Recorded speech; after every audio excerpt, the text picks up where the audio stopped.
بسم اللہ الرحمن الرحیم۔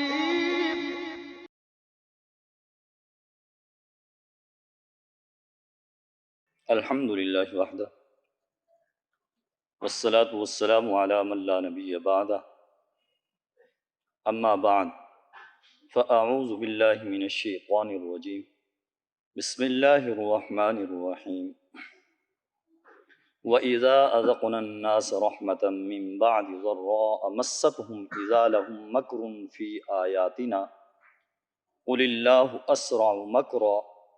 إِنَّ رُسُلَنَا يَكْتُبُونَ مَا تَمْكُرُونَ۔ صدق اللہ العظیم۔ آج کے ہمارے درس کا آغاز سورہ یونس کی آیت نمبر 21 سے ہو رہا ہے۔ اللہ تبارک و تعالی ارشاد فرماتے ہیں، جب ہم لوگوں کو اپنی رحمت چکھاتے ہیں بعد اس تکلیف کے جو انہیں پہنچی ہوتی ہے، تو وہ ہماری آیاتوں کے اندر چال بازی شروع کر دیتے ہیں۔ اس آیت مبارکہ کے اندر اللہ تبارک و تعالی نے بگڑے ہوئے انسانوں کے مزاج اور ان کی حالت کو بیان کیا ہے کہ ان کی حالت یہ ہے کہ نت نئے معجزات کا مطالبہ کرتے ہیں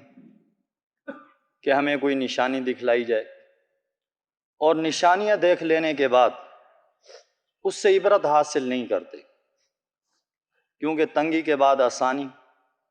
فقر و فاقہ کے بعد خوشحالی، یہ بھی اللہ کی نعمتوں میں سے ایک بہت بڑی نعمت ہے۔ لیکن اس نعمت کے مل جانے پر بجائے اس کے کہ اللہ کا شکر ادا کیا جائے، اللہ کا شکر نہیں کرتے، بلکہ اللہ کی ناشکری کرتے ہیں، اور بجائے اس کے کہ شکر کیا جائے وہ استہزاء کرتے ہیں، مذاق کرتے ہیں، اور اللہ کی آیات کے اندر چال بازیاں کرتے ہیں، کیونکہ شیطان ان کے ذہنوں کے اندر یہ بٹھا دیتا ہے کہ یہ جو حالات آئے ہیں کوئی بات نہیں، یہ پہلے بھی آتے رہتے ہیں، پہلے لوگوں پہ بھی آئے ہیں،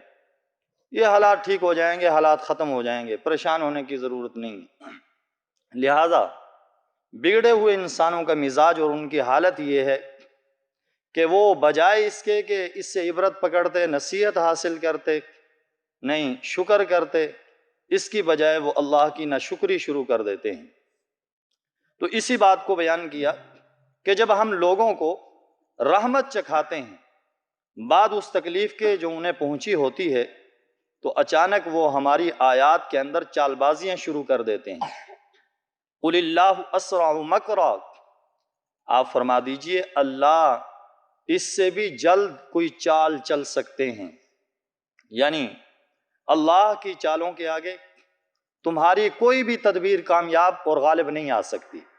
بلکہ اللہ کی تدبیر ہی غالب رہتی ہے۔ إِنَّ رُسُلَنَا يَكْتُبُونَ مَا تَمْكُرُونَ، یقیناً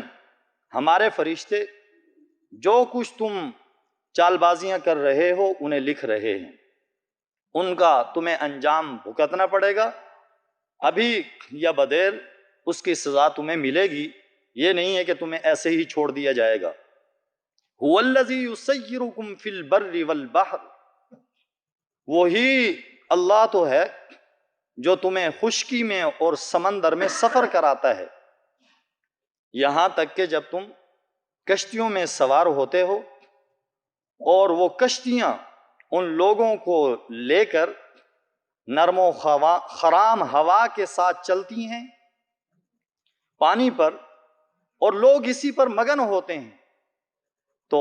اس پر ایک تیز آندھی آتی ہے اور موجیں ہر طرف سے اٹھتی ہیں، اور وہ سمجھ لیتے ہیں کہ ہر طرف سے گھیر لیے گئے، تو وہ اللہ کو خالصتاً اسی کے لیے دین کو کرنے والے ہوتے ہیں، اسی کو پکارتے ہیں۔ لَإِنْ أَنْجَيْتَنَا مِنْ هَٰذِهِ لَنَكُونَنَّ مِنَ الشَّاكِرِينَ، کہ اگر آپ نے ہمیں اس مصیبت سے نجات دے دی تو ہم شکر گزار بندوں کے اندر شامل ہو جائیں گے۔ بگڑے ہوئے انسانوں کی مزاج کی ایک زندہ مثال اللہ تبارک و تعالیٰ اس آیت مبارکہ کے اندر بیان فرما رہے ہیں، اور اس کا آغاز اس سے کیا کہ کائنات کی ہر حرکت اور سکون اس پر کنٹرول اللہ رب العزت کا ہے۔ اور وہ مثال یہ دی کہ کچھ لوگ ہوتے ہیں سمندر کے اندر سفر کرتے ہیں، کشتی انہیں لے کر چلتی ہے، ہوا ان کے موافق کشتی کے موافق چلتی ہے، کشتی بڑے آرام سے خرامہ خرامہ چل رہی ہوتی ہے، منزل کی طرف رواں دواں ہوتی ہے۔ اسی دوران تیز آندھی چلنے لگ جاتی ہے، ہوائیں مخالف ہو جاتی ہیں اور موجیں ہر طرف سے اٹھنے لگتی ہیں، کشتی ڈاواں ڈول ہونے لگ جاتی ہے، کبھی دائیں طرف جھکتی ہے، کبھی بائیں طرف جھکتی ہے۔ انہیں نہ کوئی آبادی نظر آتی ہے اور نہ کوئی نجات دہندہ نظر آتا ہے، اور انہیں یہ یقین ہو جاتا ہے کہ اب اس سمندر کے اندر جہاں پہ کوئی کنارہ نہیں، کوئی آبادی نہیں اور کوئی نجات دہندہ نہیں،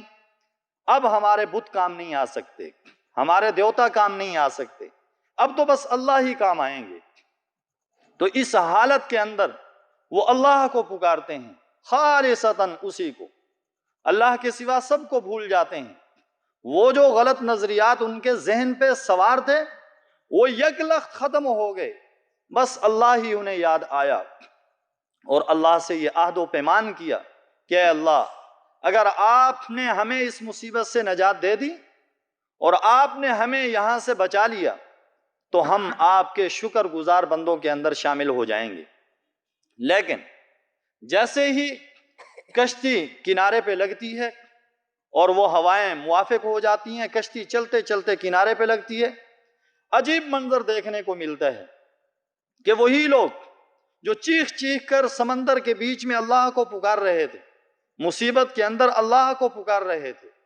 وہ یکا یک اللہ کو بھول گئے اور وہ اپنے عہد و پیمان کو بھول گئے۔ پھر انہوں نے بتوں کو پکارنا شروع کر دیا، پھر اپنے دیوتا کو پکارنا شروع کر دیا۔ تو یہ ہے کافر کی حالت، یہ ہے مشرک کی حالت۔ مسلمان ایمان والا نبی علیہ السلام کا امتی، اس کا یہ کام نہیں ہے۔ اس کا کام تو یہ ہے کہ وہ ہر حالت کے اندر اللہ کو پکارتا ہے، اللہ کے سوا کسی کو نہیں پکارتا۔ مصیبت کے اندر، نجات کے اندر، خوشی کے اندر، تنگی کے اندر، راحت کے اندر، صحت کے اندر، بیماری کے اندر، ہر موقع پہ وہ اللہ کی طرف متوجہ ہوتا ہے، اللہ کے غیر کی طرف متوجہ نہیں ہوتا۔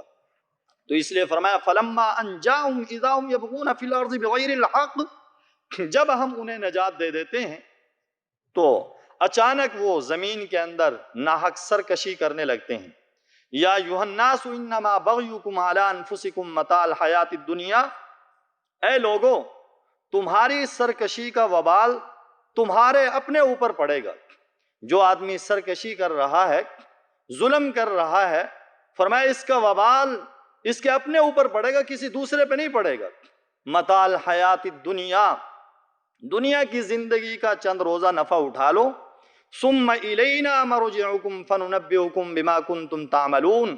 پھر ہماری طرف تم سب کو لوٹ کر آنا ہے، ہم تمہیں بتلائیں گے کہ تم کیا کرتے رہے ہو۔ تو یہاں سے یہ بات بھی معلوم ہوئی کہ اصل انسان کی فطرت کے اندر توحید ہے، شرک یہ اصل نہیں ہے۔ شرک تو یہ انسان خود بخود اختیار کرنا، وگرنہ اصل اور انسان کی فطرت کے اندر وہ توحید ہے۔ اور انسان کو اسی لیے کہا گیا کہ ہر بچہ جو ہے وہ فطرت اسلام کے اوپر پیدا ہوتا ہے، پھر اس کے والدین اسے یہودی بنا دیتے ہیں یا نصرانی بنا دیتے ہیں یا مجوسی بنا دیتے ہیں۔ اور اس سے یہ بات بھی معلوم ہوئی کہ سمندر کا سفر جو ہے وہ جائز ہے، بلکہ قرآن کریم نے اس کی ترغیب دی ہے کہ اپنی نقل و حمل کے لیے سمندری سفر کو اختیار کیا جائے۔ آقا امام الانبیاء سرکار دو عالم صلی اللہ علیہ وسلم نے خود سمندری سفر نہیں کیا، لیکن رسول اکرم صلی اللہ علیہ وسلم کے صحابہ اکرام رضوان اللہ تعالی علیہ مجمعین نے جہاد کے لیے سمندری سفر کو خوب استعمال کیا، اور اس سے یہ بات بھی معلوم ہوئی کہ سمندر کی سرکش لہروں کو اور اس سرکش پانی کو اللہ نے انسان کے تابع کر دیا ہے۔ پتہ نہیں انسان اللہ کے تابع کب بنے گا، یہ سرکش انسان یہ اللہ کے تابع کب ہوگا۔ اور جیسا کہ حدیث پاک کے اندر فرمایا گیا کہ دو گناہ ایسے ہیں، فرمایا یہ اس لائق ہیں کہ ان کی سزا دنیا میں بھی دی جائے اور آخرت کے اندر بھی دی جائے۔ فرمایا ایک تو ظلم ہے اور دوسرا قطع رحمی ہے۔ اور امی عائشہ صدیقہ رضی اللہ تعالیٰ عنہ فرماتی ہیں نیکیوں میں سے دو نیکی ایسی ہیں کہ ان کا ثواب جلدی عطا کیا جاتا ہے۔ فرمایا ایک تو صلہ رحمی ہے اور دوسرا حسن سلوک ہے۔ اور فرمایا گناہوں میں سے دو گناہ ایسے ہیں جن کا عذاب اس لائق ہے کہ وہ جلدی دیا جاتا ہے۔ فرمایا یہی ظلم اور قطع رحمی ہے۔ اور اس وقت کے مشرکوں کے اندر اور آج کے مشرکوں کے اندر یہ فرق تو ہے کہ اس دور کے مشرک وہ مشرکین مکہ مصیبت کے اندر تو اللہ کی طرف متوجہ ہو جاتے تھے، مصیبت کے اندر تو اللہ کو پکارنے لگ جاتے تھے، لیکن آج کے مشرک ایسے ہیں کہ وہ مصیبت کے اندر بھی اللہ کی طرف متوجہ نہیں ہوتے، مصیبت کے اندر بھی غیر اللہ کی طرف ہی متوجہ ہوتے ہیں۔ تو اس لیے اللہ تبارک و تعالیٰ سے دعا ہے کہ اللہ تبارک و تعالیٰ ہم سب کو صحیح معنی میں خالصتاً اپنی عبادت کی توفیق نصیب فرمائے ہو، اور ہر لمحہ ہر حال میں اپنی طرف متوجہ ہونے کی توفیق نصیب فرمائے۔ اور انسان رزق کے لیے مارا مارا پھرتا ہے، اسی کے لیے سب کچھ کرتا ہے، کبھی وہاں جھکتا ہے کبھی وہاں جھکتا ہے، اور کبھی اس در پہ پڑا ہے کبھی اس در پہ پڑا ہے، کبھی خدا کے در پہ بھی آ جائے اور ادھر بھی آ کے سجدہ کر لے تو اللہ رب العزت اس کی بگڑی ہوئی حالت کو درست کر دیں گے، اور اللہ سے دعا کرے گا تو اللہ تبارک و تعالیٰ اس کی رزق کی تنگی کو دور فرما کر کشادگی عطا فرما دیں گے۔ اور اس لیے اللہ والوں نے اور بزرگوں نے یہ لکھا ہے کہ اگر کوئی آدمی رزق کی تنگی اور پریشانی کے اندر مبتلا ہو تو اسے یہ وظیفہ کرنا چاہیے کہ صبح کو اور شام کو یا لطیفو 70 مرتبہ صبح پڑھے اور 70 مرتبہ شام کو یا لطیفو کا ورد کرے۔ انشاءاللہ اللہ کی ذات سے امید ہے کہ اس کی رزق کی جو تنگی ہے پریشانی ہے اللہ رب العزت ختم فرما دیں گے۔ دعا ہے اللہ تبارک و تعالیٰ سے کہ اللہ ہم سب کو اس وظیفے کو اپنانے کی توفیق نصیب فرمائے، اور اللہ رب العزت ہم سب کو قرآنی احکام کو سمجھ کر صحیح معنی میں عمل پیرا ہونے کی توفیق نصیب فرمائے۔ وآخر دعوانا الحمدللہ رب العالمین۔ اللہم صلی علی سیدنا و مولانا محمد وعلی آل سیدنا و مولانا محمد وبارک وسلم وصلوا علیہ۔ اے اللہ درس قرآن کو قبول و منظور فرما، کمی کوتاہیوں کو اپنے فضل و کرم سے معاف فرما، ہم سب کی بخشش فرما، مغفرت فرما، ہم سب کے حال پہ رحم فرما، امت مسلمہ کی خیر فرما،